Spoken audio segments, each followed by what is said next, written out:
Okay, we'll talk about it. Okay. It'll be news to you. Hey, everybody, we're live.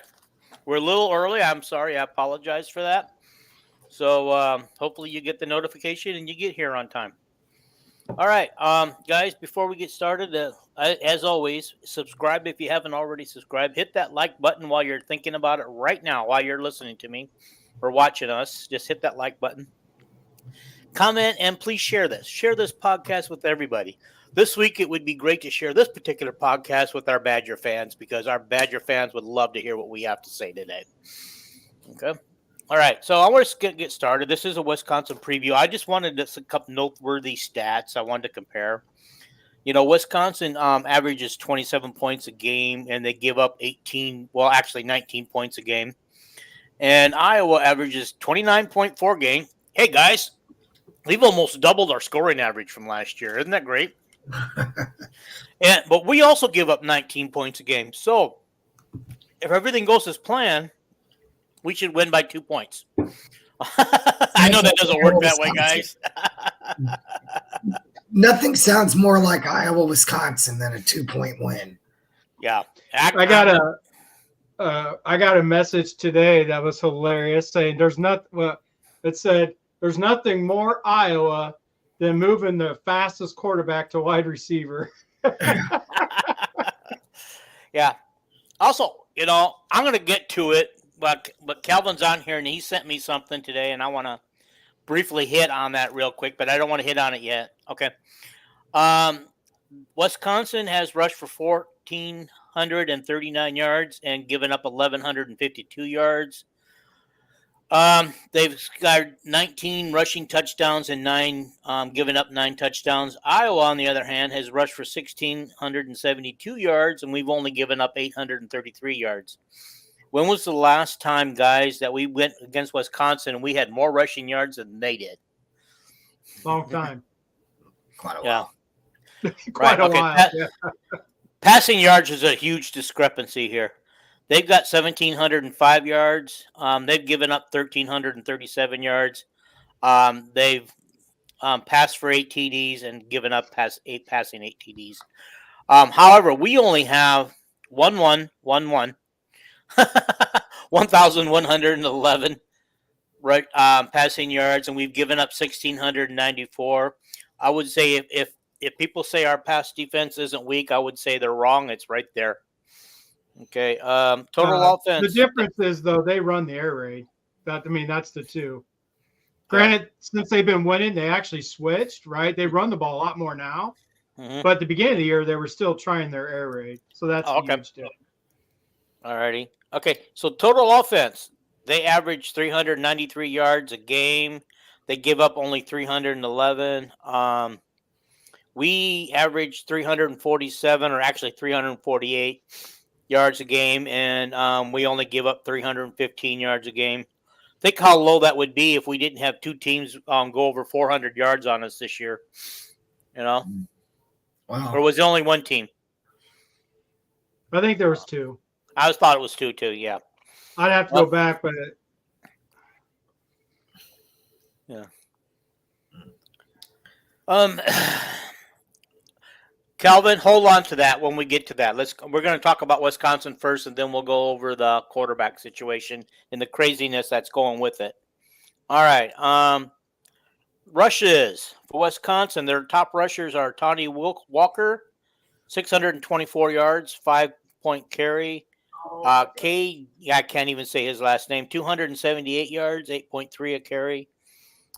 Cheese Malusi, 232 yards, 4.1 carry, and Darren Dupree, 154 yards, 33 a carry. On the other hand, we got KJ with 1,144 yards, our top dude, 7.8 a carry. And then Moulton is our next one with 186 yards, 4.3 a carry. Patterson is our next one with 171 yards, 4.5. Sullivan is our 4th leading rusher, even though he hasn't seen that much time. This says a lot about where all of our rushing is going. It's all going to KJ. 76 yards on a 4.5 carry. So actually, when Sullivan does decide to run, he's gaining some decent yardage. Punt returns. Their punter has only returned 5 punts for 41 yards. Weegan has returned 19 punts for 260 yards, plus he has a TD in there. Passing, Braden Locke is their current quarterback. I didn't even go with the Van Dyke because he only played in 2 games or 3. I guess it was 3. No. He's 102 for 177 and 6 interceptions with the 57% passing percentage. He's passed for 1,281 go ahead. From a statistical standpoint, the thing to remember about Wisconsin, they've played a brutal schedule. Mm-hmm. They've played Alabama. They've played Penn State. They've played I think they've played USC, if I'm not mistaken. Like they've played a very tough schedule, and so, I'd be nervous. Frankly, I'm a little nervous about their statistics because they've played good teams. They have. They've not shied away. Our quarterback Sully, we're not even going to go over Cade's. Although I would like to point out for everybody jumping on his case right now, he is at 60%, almost 61% passing percentage. But Sully is at 68.8%, almost 69. And he's 11 for 16, no touchdowns and 94 yards and no interceptions. He did pass for a touchdown, didn't he? I thought he did. Okay, I'm going to blow over that one. Alrighty. By the way, Cade has, I got him listed here for 5 touchdown passes, but I don't know how accurate that is. Receiver, their receivers are way more active than ours. They've got 3 receivers over 300 yards catching. Will Pauly, Vinny, Anthony, and Trish Kikawawa. He must be Hawaiian. I didn't say it right. Our receiver is Lachey is our number 1 receiver. No surprise. It doesn't seem like he was, though, but he's only got 209 yards. Gill is our next receiver with 175. This says a lot about our receiving corps when our top running back is also our 3rd best receiver on the team with 111 yards. You're missing Vanderzee. I'm bringing up Vanderzee right now. He has more yards than KJ, but fewer catches. Vanderzee has 14 I thought catches. you were going by yards. Yeah. I thought you were going by yards. Yeah. Originally I was, but I just noticed that I wrote this down wrong. Vanderzee has 14 catches for 176 yards. So those are everybody else has 1 or 2 catches on the year, maybe 3, but nothing significant. Field goal. They're at 67% field goal, but they're 3 for 3 from the 50-yard line or longer. Our field goal is 84%, but we're 1 for 3 from the 50-yard or longer.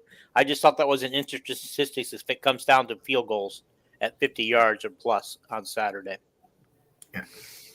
Yeah. Their top tackler has 52 tackles. Jaheim Thomas. Their next tackler has 48. Hunter Wobbler. Then a couple of guys with 30-plus tackles.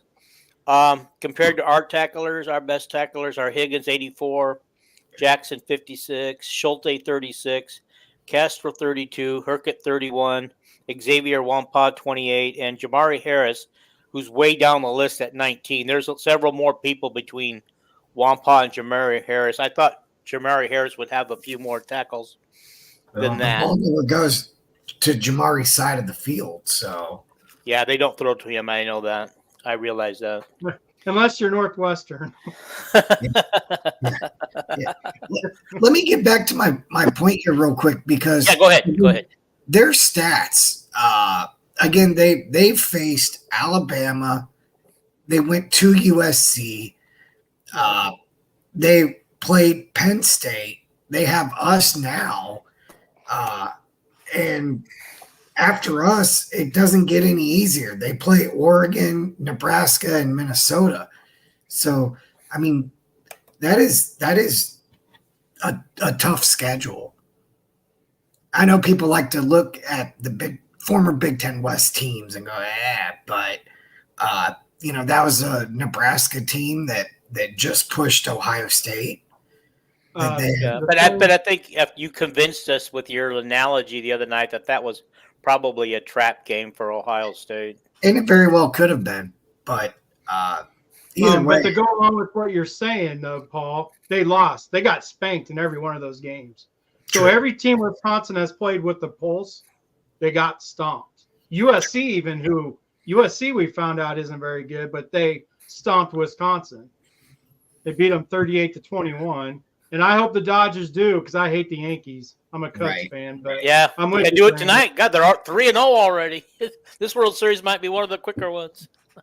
Hopefully. Yeah. All right. Kelvin says turnovers as usual probably decide this game, and turnovers usually do. Okay, I want to address this. Is Marco injured? Jason, what do you know? Because he wants to know what you know, because rumor has it started by Chad Lysico that Marco is actually injured, even though he's listed as the number 2 quarterback. I'm not gonna. I'm not gonna discuss. Something happened today in the quarterback room. I don't really want to talk about it until something comes out. So okay. I'm angered to no end. And if we would have went live 6, 7, 8 hours ago, whenever the hell it was, 10 hours ago, it wouldn't have been a good time. You'd have to delete the video. So suffice to say that whatever happened, Marco's not playing this week, no matter what. He's not playing. Okay. Maybe he left the team already. Unless bite your tongue, Dean. I'm just trying to see if I can get you to open up and tell us what you know. Are you saying he's behind TJ Washington at this point? Probably. Well, now this is another scenario. Kelvin sent me a thing, saying that of course Stratton was the number 3 quarterback, and TJ or whatever is TJ, is it TJ or TR? Anyway, Washington was our 4th string quarterback. Okay. However, listen to Lysico's podcast today. Even though Kirk said there was a 4th quarterback who played quarterback in high school, but he wasn't going to say it because he didn't want anybody to know who it was, because he didn't want to have to reveal it, and he hope he never has to. They were speculating Max White or Zach Lutmar, because they both have played high school quarterback, but so did Terrell Washington. There's a lot of them. Like, I guess Chad Greenway played quarterback for his high school. Most high schools, unless you come from this huge high school, most high schools put their best players at quarterback.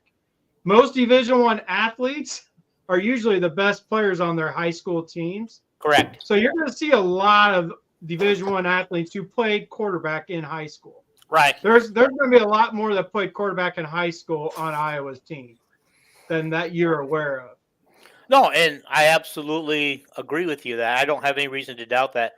I'm just now considering, who that 4th person could be, because I don't know where Kelvin got Terrell Washington when Chad didn't even know, and he was throwing out 2 other possibilities.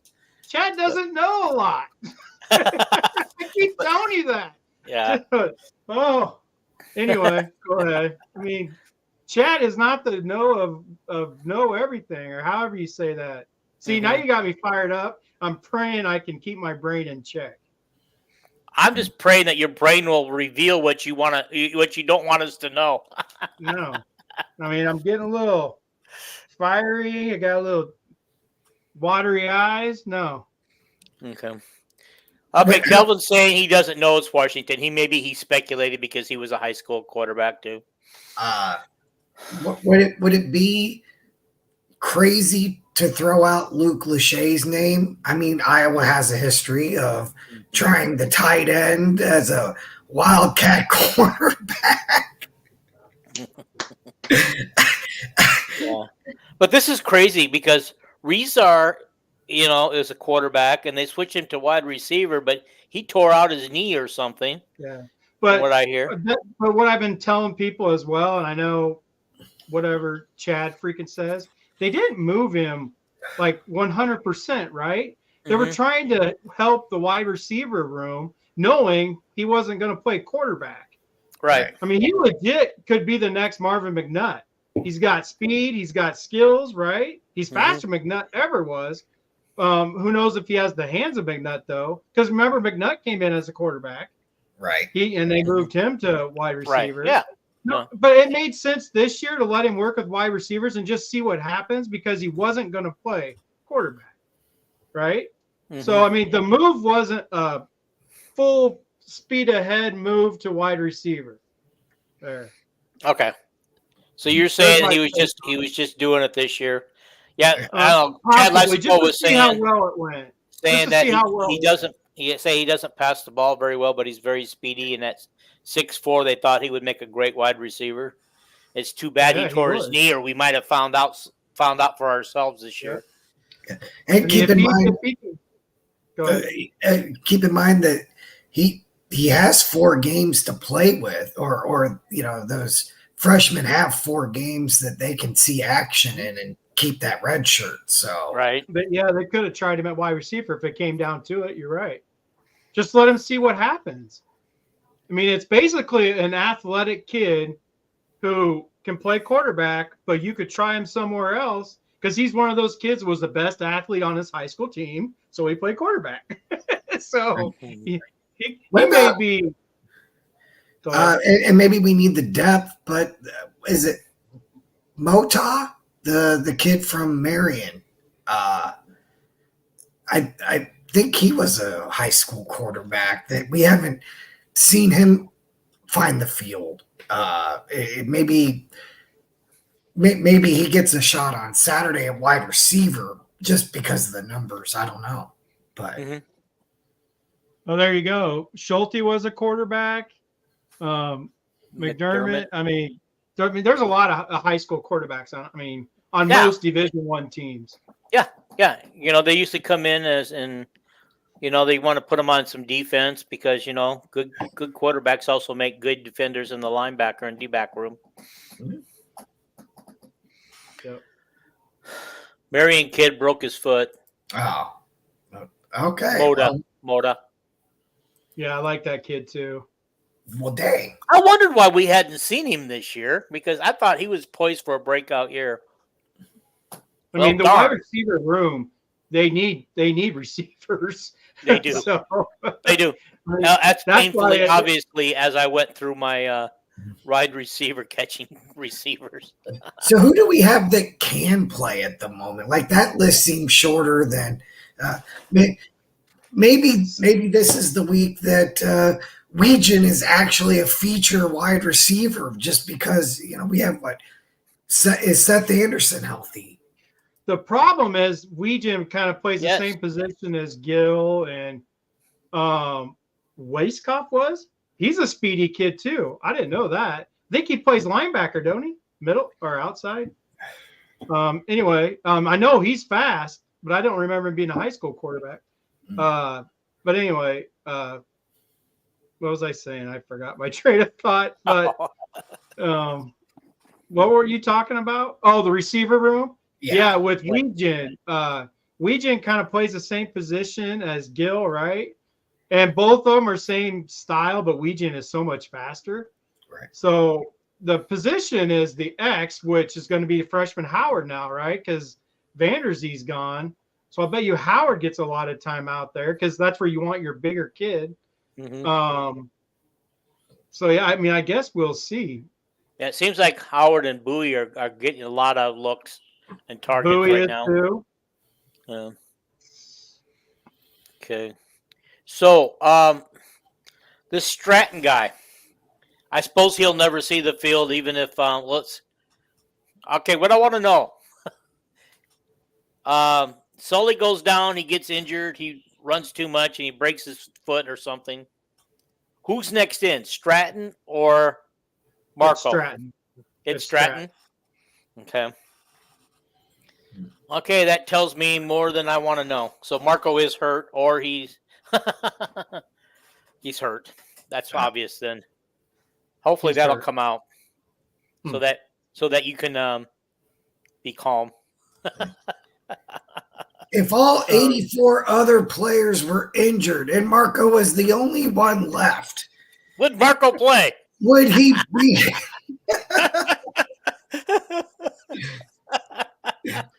That's funny. That would be a possibility. Can we just like tape them up, put crutches and everything on them? Kind of like that poster board for the army people who are marching for freedom or something. Remember that picture of old war heroes or something? I have zero insider information on this. I just have some intuition, but I'm going to guess Marco might be hanging out in DJK's doghouse more than he might be injured. So, well, no comment. He's not commenting. No comment. All right. But to give you guys a little something about Stratton, he did play as a true freshman for Colorado State. Mm-hmm. But they run the air raid there, and he's not very accurate. I don't know what he is now, but he's not very accurate. He completed. I look it up, but he completed like 10 of 40 passes. Let's say like it was horrific. But he was a freshman, right? Sure. And Colorado State wanted to. They'd still do actually. They run the air raid.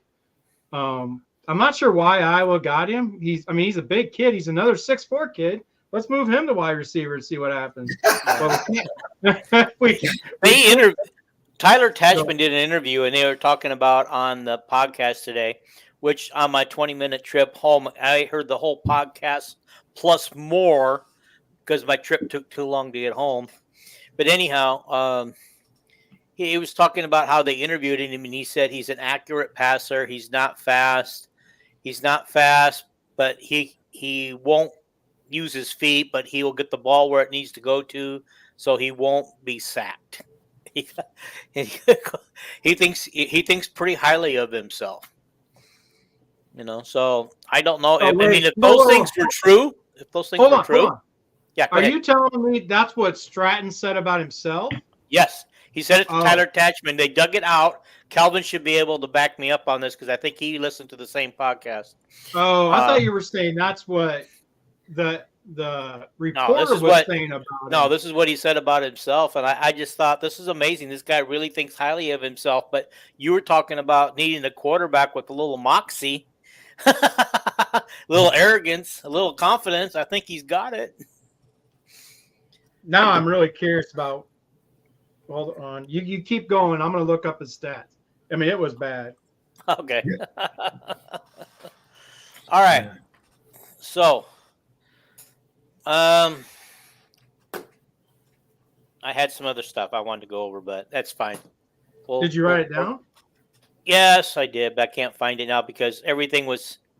I've had such a busy day today. You can't believe from the time I got up until the time I got home, 15 minutes before the air time here, how busy I've been and not been home much. And I've been running people around and going to the doctor's office, going to an insurance broker today to take care of my healthcare medicine for the next year. It's a long story. Anyhow. Well, he's sunshine with the goatee, long-haired kid from California. Oh, okay. Okay. Well, he completed 4 out of 17, so he didn't even throw as many as I thought. Mm-hmm. So he completed 23% of his passes. He did have a touchdown. He threw 2 picks. He did have 1 carry for 18 yards. So he actually completed 6 of his passes, is what you're saying. Yes. Yes. He really did. But 28%. Hey. So, I mean, he was really bad, though. But like I said, he was a true freshman when he played. So I want to say he's probably a redshirt sophomore now. It says sophomore, but I don't know. It doesn't say redshirt. I don't know. So But probably a true sophomore. Probably a true freshman last year.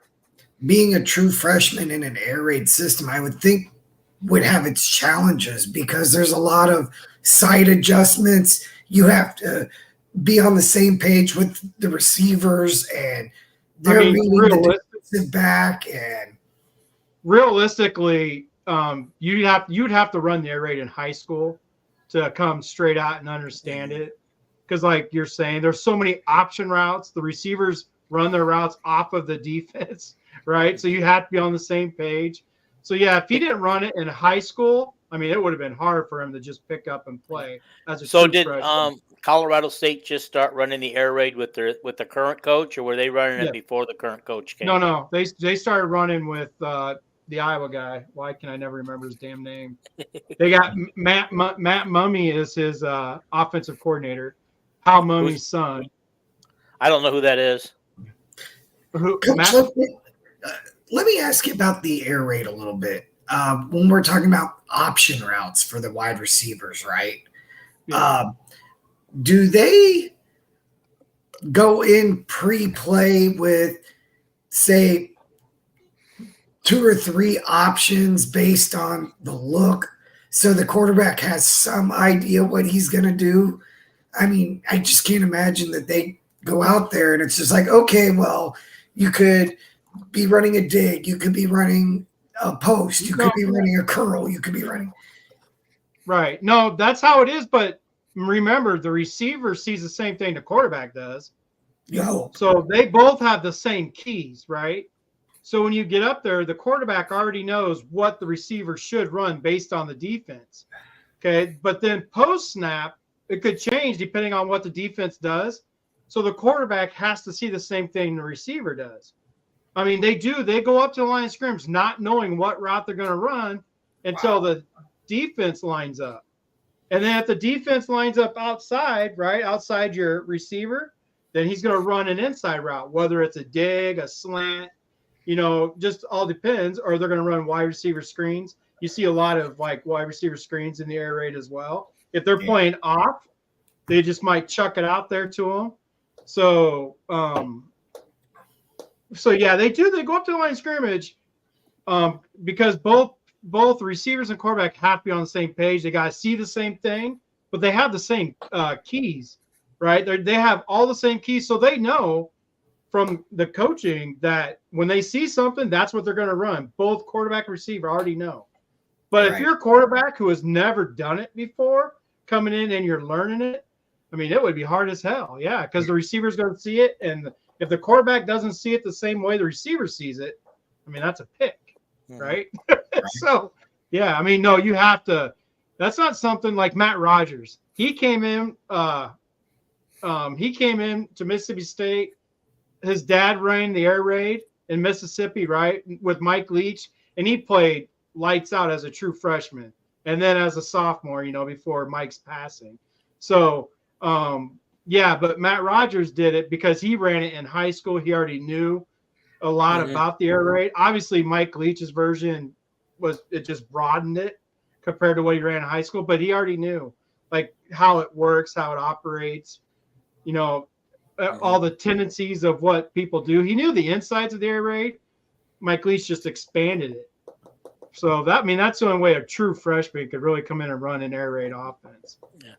Are any of the games that Sullivan started at Northwestern, were they against Wisconsin? Anybody know? I don't. That's a good question, but I can find out. I just know that he didn't win very many games. So that's why I'm just hoping he plays well. That's all I want him to do is play well. Wasn't he like 2-6 overall or something like that? Or 4-6 or something? I don't know. No, I think he was. I don't think he won 2 games with Northwestern. Coach, can I ask you another question? Sure. if Dean will allow. Unrelated to this, has the new emphasis on like the chop blocking, has that actually helped Iowa's running game? Because it seems like we have fewer guys, on the ground. No, I don't think it's helped Iowa as much as going away from the zone scheme. Right. They do a lot more traps now. I think going away, because when you have the zone scheme, like your linemen have to be able to move. If you remember right, the old linemen that we used to have would come in as like tight ends, right? Right. And they would make them linemen because they can move. To run the zone scheme, your linemen have to move. You can't have some big fatties on the offensive line who can't move. So I think what's helped the running game is the addition of all the traps that they run, the counters, and just going away from the zone scheme for the most part. They still have zone principles in places, but they don't run. You never see the stretch anymore, right? Remember how that we'd lose 3 or 4 yards on that stupid stretch play is because the linemen couldn't get to their guy. They weren't fast enough, right? So, I mean, I think T. Good would ball out in this style of running game as well because he was so quick. I mean, when he sees that hole, he would make more people miss than KJ does. I'm not sure. KJ he seems to be fast as heck to me. Like no one catches him from behind. So he might even be faster than T. Good when someone's chasing him. I hear KJ's 40 time is terrible. Well, I think he's one of those people that runs when people chase him, right? there's guys that there are people who don't run 40s very well because it's just straight running, right? But on a football field, they're fast as heck because they're trying to get away or whatever. There's stuff going on. I think Same KJ token, might though, be there's guys that can run a 4.2 40, but then play like they have cement shoes on. It goes both ways. No, you're right. I'm going okay. under. Under. I'll go under. So, all right. I want to address that Jared brought up. I thought I heard a rumor that Cade is done for the season. I don't know what's going on. These stupid people on the internet. He's not done for the season. He didn't quit. He didn't walk away. He's got a concussion. He's not going to be ready to go Saturday. They're holding him out on purpose. And hopefully he'll be back for UCLA, which I would think after 2 weeks he should be ready to go for UCLA. A little bit of my personal opinion. We will see him back in the saddle at UCLA. And isn't Cade from California, or is he from Colorado or somewhere? I had no idea where he's from. Somebody can look that up. Okay, Sullivan. Okay. He is 2-4. Good God. 2-7. He's 2-9 as a starter. Okay. He's 2. He won. He beat Maryland, and he passed for over 200 yards that game. He beat Howard. That's his other. So he basically has only beat one Power 5 team or Power 4 nowadays. Yeah, which is what Brian was trying to tell us in our group text this morning. So he's actually. And I thought he was talking about McNamara, so I stupidly called him out. And so he's actually against Power 5 teams. He's 1-8, 1-9. Like they didn't win one game in 2022 that he played, but I don't know if he started on all of them. But he threw 30 passes against Iowa in 2022, but Iowa beat him 33-13. He threw 24 passes against Maryland and lost that one in 2022. He did play Wisconsin. They got beat 42-7 in 2022. I believe Kelvin put that up there, but I think he was in mop-up duty. Yeah, he only threw it 17 times, so maybe he just played the second half. Yeah. He only threw it 14 times against Ohio State, which was a blowout loss. Against Minnesota, he only threw 11 times. So I don't know what games he started, but the games he took that he played in, they were 1-9. but he didn't start all of them. He started a few of them, but he's only beaten Maryland in his 2 years at Northwestern. Okay.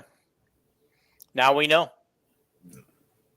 Which is why they kept trying to bring in their freshman Jack, who plays right now, Jack Lausch. They kept taking Sullivan out and putting in Jack, right? So, I mean, there was a reason he transferred. I just hope Iowa makes him fit better. That's all I can hope for. Well, we're hoping that he's a better fit. We're hoping that because he has a little more talent than Northwestern had around him, that also would benefit him. Because 2 years ago, Northwestern was the bottom of the barrel. Pluck him out. But the thing is, the only talent that he has better would be KJ. He had 10 times better wide receivers at Northwestern. That's why everybody keeps talking about the talent, but they had last year. They had Inning. They had another dude who went pro. They had Kurtz. Like a year ago, I mean, they have better wide receivers at Northwestern. They had one of our starting wide receivers. Who? At Northwestern? Yeah. Who? For lack of a better way to say it, the black guy, number 5.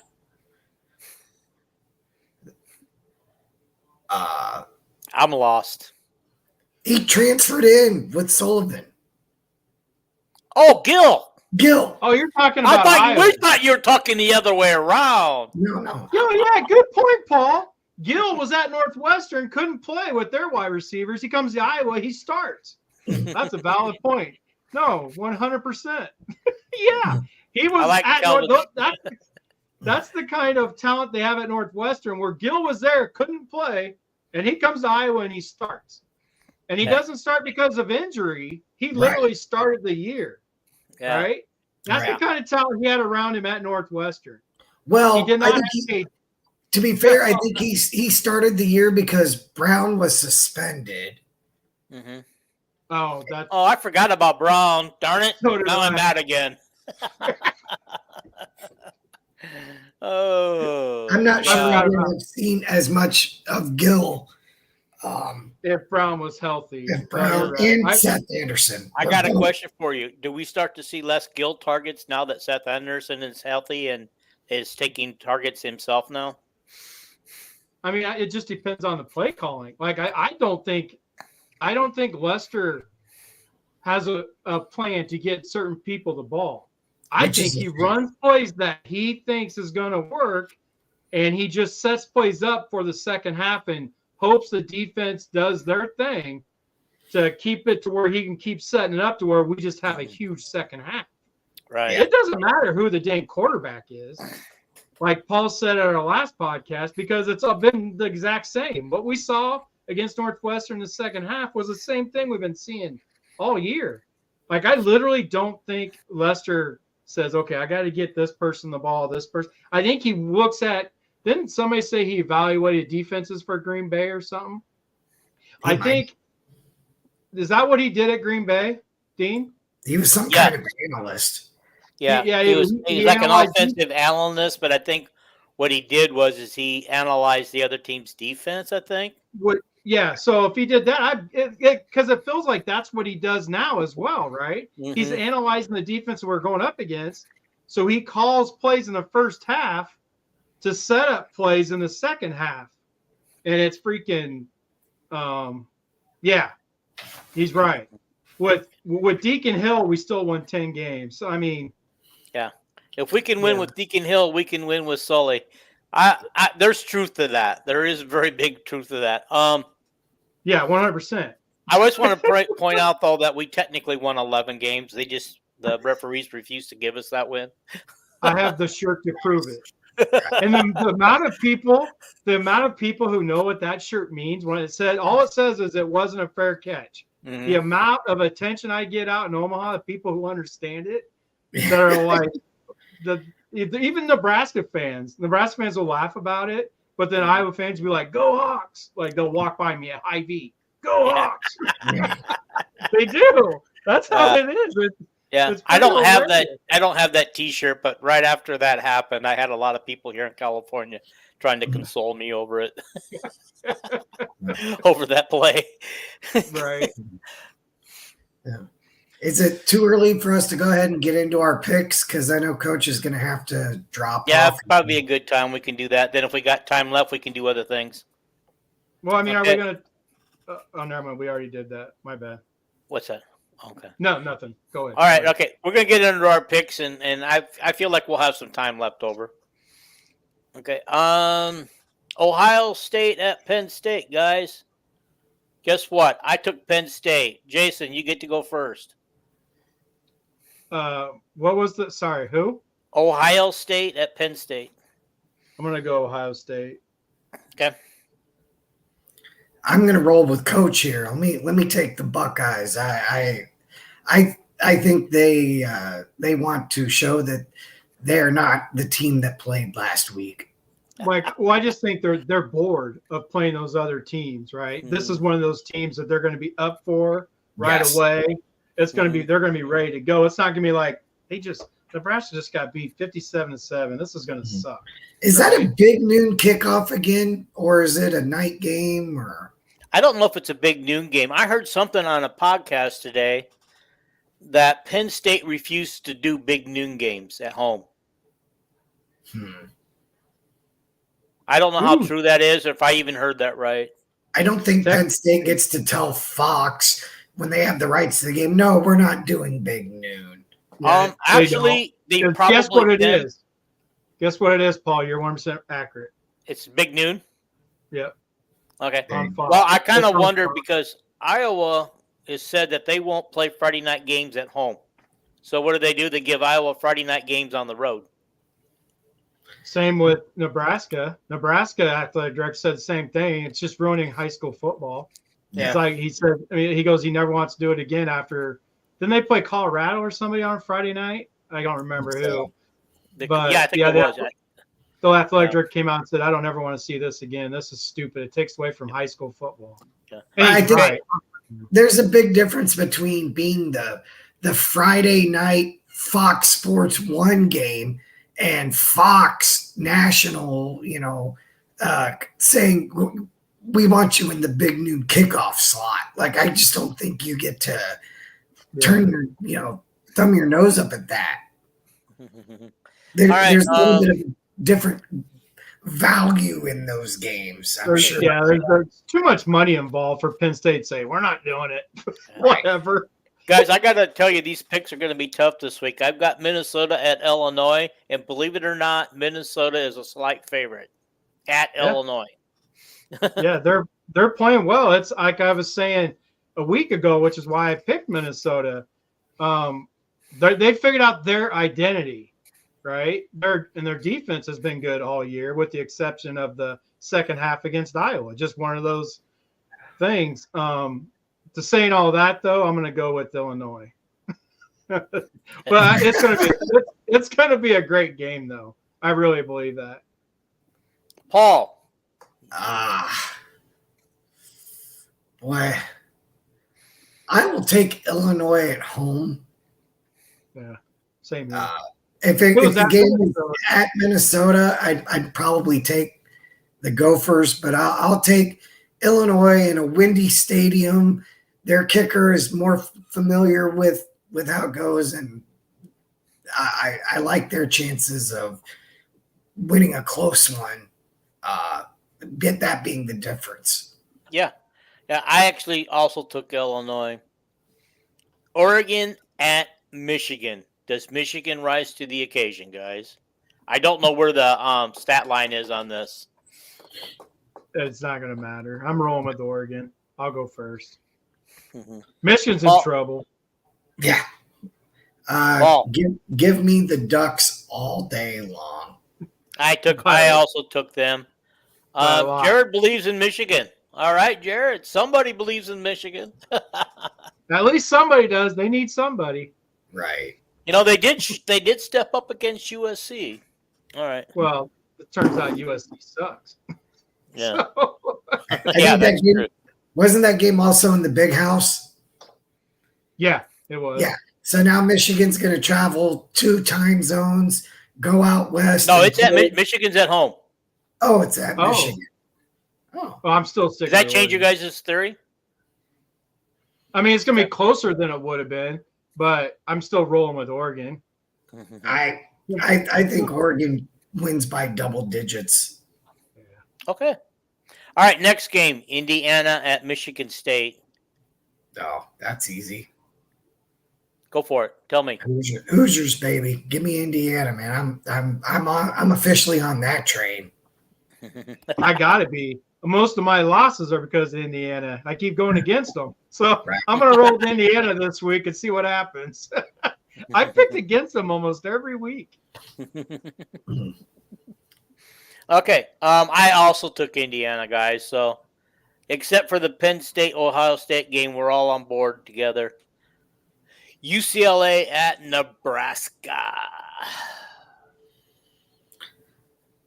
This is it. This is the week for Nebraska. If they're going to get bowl eligible, Yes, they need this one. Yeah, I'm rolling with the Huskers in this week to see if they get bowl eligible. This is their last chance. It really is. I mean, this is their best chance. Yeah, this is their best chance. Iowa could be a good chance too if they need it. All right. I also took Nebraska because I don't have that much faith in UCLA. USC at Washington. If Nebraska is 5-6 and rolling into Kinnick, I don't think they get to 6-6. Something has gone off the rails. Yeah. Meaning they obviously lost on Saturday, but then Well, after this week and then Iowa at the end of the year, who are their other 2 remaining games? I want to say it's like Minnesota and maybe Ohio State. No, they just played Ohio State. Yeah. Penn State, maybe? Could be. They got USC at USC and Wisconsin at Nebraska. Okay. So those are tough games, but I think they can win those. Yeah. I think they're winnable. All right. If they play inspired football like they did at Ohio State and the other teams play uninspired football, anything can happen. Yeah. Okay. USC at Washington. I took Washington. It's going to be a high-scoring affair, probably 55-52. Neither team is going to play defense. They're just going to – it's going to be a fun game as far as I'm concerned, good to watch. That's another team I've been rolling with. A lot of my losses are, so I'm going to roll with USC. It's going to be opposite week for me because I was rolling with Washington for Will Rogers, but yeah, I'm going to go against them this. I'm going to go with USC. Okay. Maybe I can give Washington a victory by picking against them. Paul, it's down to you, buddy. Oh boy.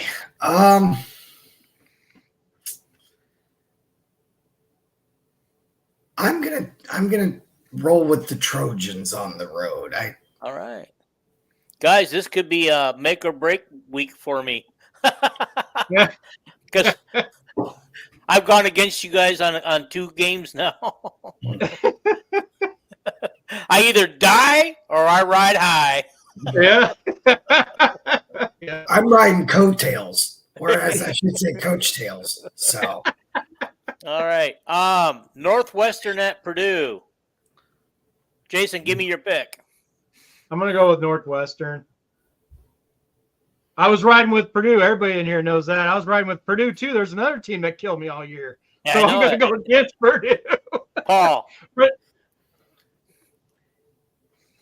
The few places in the country are as tough to win in as Ross-Ade Stadium. Let me tell you about Ross-Ade Stadium. It is a piece of crap. The players hate going to Ross-Ade Stadium. Yeah. Iowa hates going to Ross-Ade Stadium. I have nightmares of Chris Everett and Jim Everett.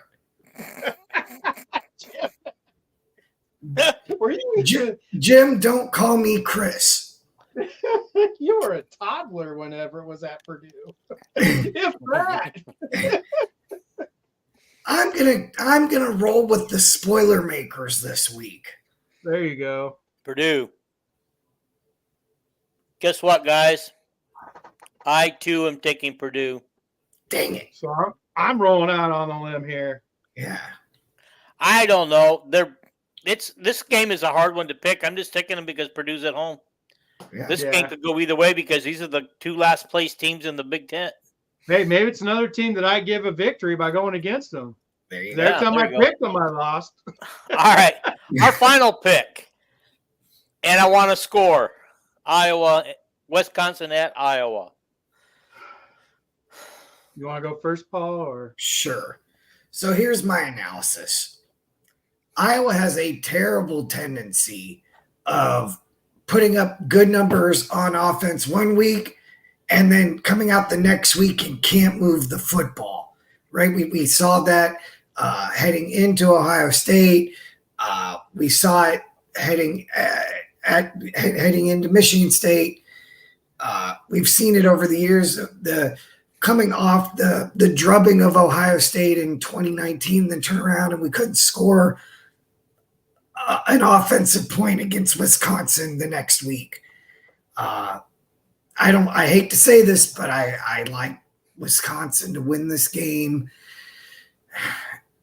And I'm nervous to say this, but I think they win something like 30-17.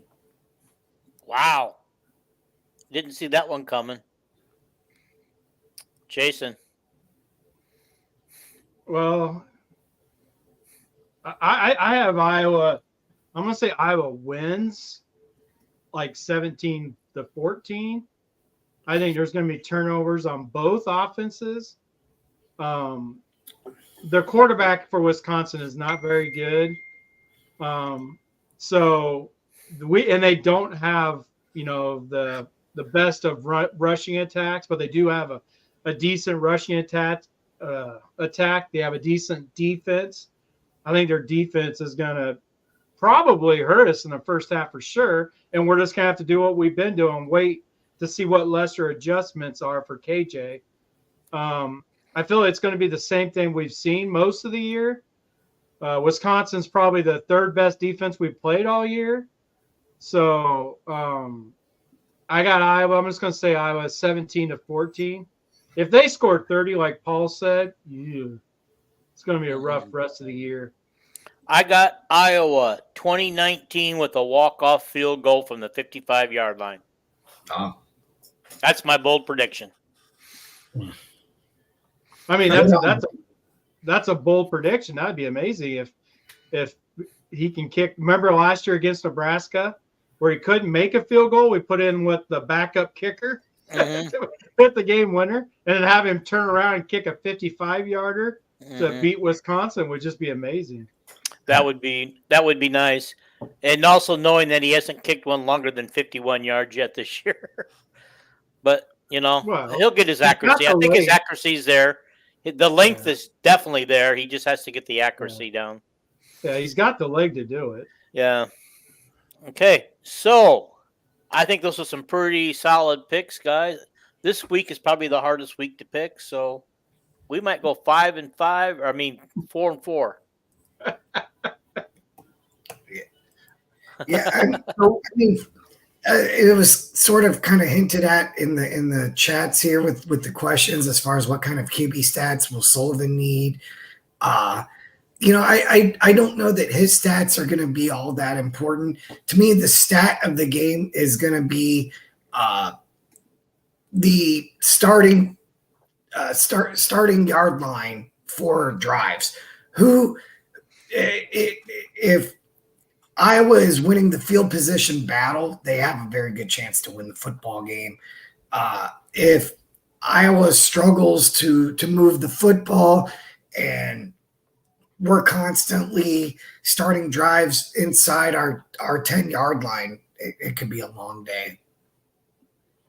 So Paul, I like to point out, is that's a possibility because they do have a punter that's very good. If Iowa can win the battle of the field position, that to me is the number one thing.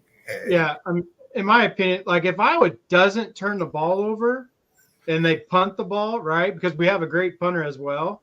I think turnovers is going to be the field position thing, right? I think both offenses probably will turn it over. But if Iowa just doesn't turn the ball over, work the field position, right? Punt it, stop Wisconsin, make them punt. Let Weegen return our punts. I think that's going to be an X factor is having Weegen in special teams. Yeah. We may not see many touchdowns, but maybe we see a bunch of field goals and Iowa comes out, on top like 12-9 or something. Because I don't. That wouldn't surprise me. That definitely would not surprise me. I mean, I don't see a lot of touchdowns from either offense. So the only thing that scares me a little bit is the punt returns that we've given up punt returns this year. That kind of scares me that I think we're pretty close to last place in giving up punt yardage. I mean, that's a part of growing of the punter though as well. Mm-hmm. The last punt return wasn't on the punter, but there was a lot of them that were because he was only going for distance. Mm-hmm. So he would just boot it and then he would outkick his coverage. Right. That matters as well, right? Yeah. But on that punt return we just seen, he had guys all around him. It was just a kick up. It was good hang time. Everything was good, but nobody tackled that dude. They just stood there. I watched the replay today, and they just stood there and looked at him. I think they must have thought he was fair catching it. Yeah, I mean, it was the weirdest return I've ever seen. Between the two of them, he was sandwiched. They should have had him on the ground right there. Yeah, but so I think the punt team has actually gotten better throughout the year. It just looks bad because of like Troy, because we outkicked our coverage against Troy, and didn't they return one all the way for 6 as well? Yes, they did. They did. Yeah. So I mean, this last one wasn't, in my opinion, it was just an anomaly. It wasn't anything big. I feel like they've been getting better every week on the punt team, and it's mostly because of the punter. Like right. He's getting better and realizing that hang time is just as important, as how far you kick it. Yeah, no, he's getting amazing. He's getting so much better. He's starting to look like Tory again. Well, not again, but I mean like Tory left us. I knew what you meant. All right, let's go back and answer this question. What are your thoughts on the Redskins' Hail Mary victory?